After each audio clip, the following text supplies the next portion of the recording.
దేవుడిని యెహోవా నీ కుటుంబం సంక్షేమం ఇచ్చినప్పుడు ఆ శ్రమం ఇచ్చిన చేతులు మనం ఎప్పుడు పోగొట్టుకోకూడదు. ఎందరో జీవితాలు సుఖపడిన తర్వాత, గట్టెక్కిన తర్వాత దేవుడి చేతుల్లోంచి బయటకు వచ్చి తిరిగి ఎన్నో బాధలు కష్టాలు పడుతున్న క్రైస్తవులు ఈ లోకంలో ఉన్నారు.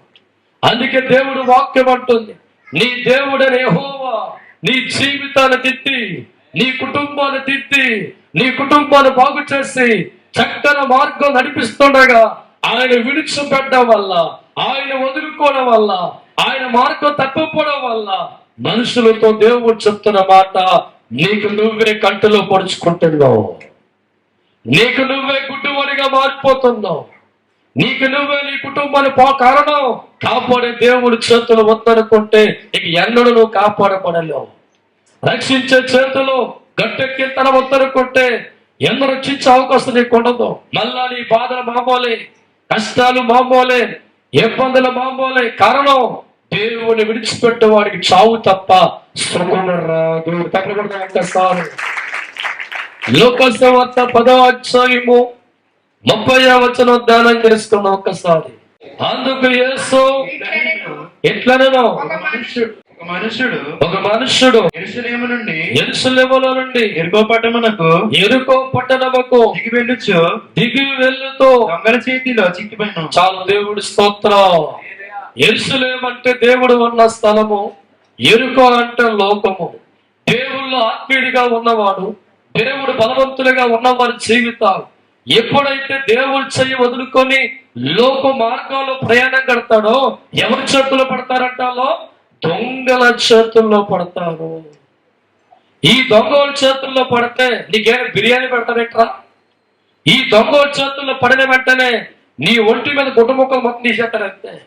నీ ఒంటి మీద ఉన్న బంగారాన్ని, వంగరాలని ఇవన్నీ లాక్కొని చెదక్కొని ఉంటాడు. దేవుడి స్తోత్రం చెప్పక, దేవుడి స్తోత్రం.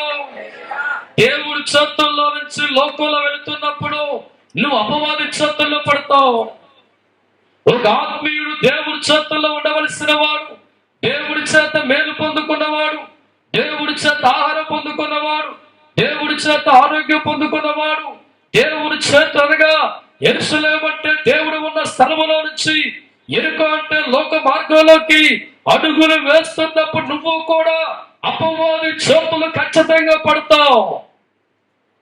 ఈ అపవాది చేతుల్లో పడిన తర్వాత వారు చేసే పని, దేవుడు ఏ ఆరోగ్యం అయితే నీకు ఇచ్చాడో దాన్ని మొత్తం కొలప్స్ గా దేవుడు మార్చేస్తారు అపవాది.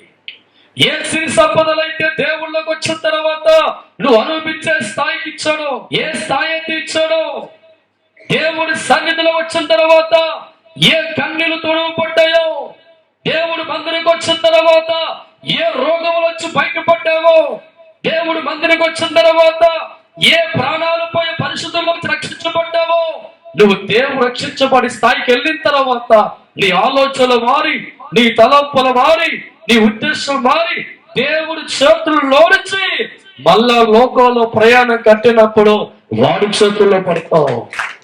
హల్లెలూయా. వాడి చేతుల్లో పడిన తర్వాత దేవుని బట్టి ఏ ఆరోగ్యం నీకు వచ్చిందో, ఏ సిరి సంపదలు నీకు వచ్చాయో, ఏ క్షేమం నీ కుటుంబం చూసిందో అవన్నీ కూడా ఒలిసెతడంతే. మొత్తం కూడా నీ ఆరోగ్యం అంతా మళ్ళీ అనారోగ్యంగా మార్చబడుతుంది. అప్పు తీరిపోయి నీకు పెద్ద బెచ్చ పడుతుంది. మళ్ళీ అప్పు నువ్వు పొందుకున్న ఆశీర్వాదం రోగాల రూపాల్లో వెళ్ళిపోతూ ఉంటాయి, సిరి సంపదలు పోతూ ఉంటాయి, ఆరోగ్యం కొలప్స్గా మారిపోతూ ఉంటుంది. దేవుడు నీకు ఉండడు కనుక, నువ్వు దేవుని వదులుకున్నావు కనుక, దేవుడు చేయి దాటి వెళ్ళిపోయావు కనుక వారి చేతుల్లో పడిన తర్వాత ఏ దేవుని బట్టి నీ కన్నీరు తుడవబట్టిందో, ఏ దేవుని బట్టి శ్రీ సంపదలు పొందుకున్నావో, ఏ దేవుని బట్టి ఆరోగ్యం పొందుకున్నావో, ఏ దేవుని బట్టి క్షేమం పొందుకున్నావో మొత్తం ఒలిసెత్తాడు. చివరికి నీ జీవితాన్ని పోగొట్టుకున్న వాడిగా, ఆరోగ్యాన్ని పోగొట్టుకున్న వాడిగా, అనారోగ్యంగా మారిపోయిన వాడిగా, అప్పులు పెంచుకున్న వాడిగా, శాంతి పోగొట్టుకున్న వాడిగా, బిడ్డలకు గాని, అల్లుడికి గాని, కూతురు గాని, నీ భార్య గాని, చివరికి నీకు గాని మనశ్శాంతి లేని వాడిగా మిగిలి కొన ఊపిరిలో కొట్టుకున్న వాడిగా మార్చేస్తాడు దేవుడు చెయ్యి విడిచిపెడితే ఆ చేతుల్లో దేవుడు స్తోత్రం. రోగాలు తీర్చని ఈ చేతుల్లో కొత్తగా బాగుపడ్డా కదా. జబ్బులతో ఏడుస్తూ ఉంటే, రోగాలతో ఏడుస్తూ ఉంటే, అనారోగ్యంతో ఏడుస్తూ ఉంటే, అప్పులతో ఏడుస్తూ ఉంటే, గుండెపోతూ ఏడుస్తూ ఉంటే, నిన్ను ఆదరించి, నిన్ను ప్రేమించి, నిన్ను గౌరవించి, నీకు అన్నం పెట్టి ఒక దేవుడు ఆదరించాడు. ఈ దేవుడు నడిపించాలి నీ జీవితాన్ని.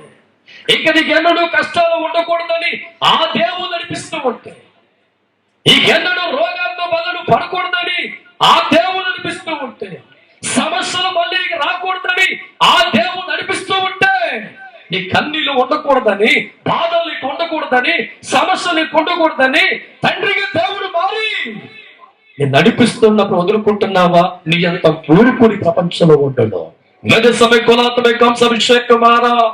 కష్టాల్లో వచ్చిన వారిని, బాధల్లో వచ్చిన వారిని, రోగాలతో వచ్చిన వారిని, జబ్బులతో వచ్చిన వారిని, అప్పుల్లో వచ్చిన వారిని నేను గెంటివరియక వారిని ఆదరించి, వారిని ప్రేమించి, వారిని ధైర్యపరిచి, తిరిగి అన్నము కలిగించి నా చెయ్యి నడిపిస్తున్నప్పుడు వదలకండిరా. హల్లెలూయా. యెరూషలేములో ఉన్నంత కాలం వీడు దొంగల చేతుల్లో పడ్డాడా? యెరూషలేములో ఉన్నంత కాలం మళ్ళా కష్టాలు వచ్చినాయా?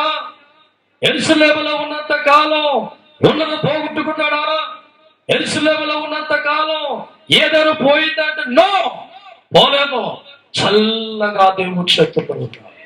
ఎప్పుడైతే దేవుడి చేతుల్లోంచి, యెరూషలేము పందిరములో నుంచి అడుగులు కిందకేశాడో వాడి చేతుల్లో పట్టాడంట బాబు. దేవుడి స్తోత్రం. ఈ రోజు జీవితంలో మన దేవుడు చెప్తున్న మాట, యెరూషలేములో ఉన్నంత కాలం నీకు శ్రమమిచ్చండి నేనే.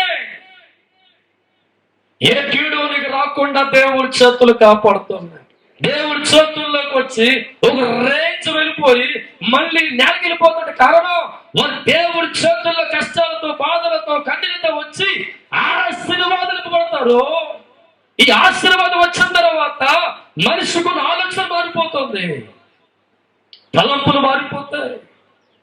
కచ్చాల ముద్ర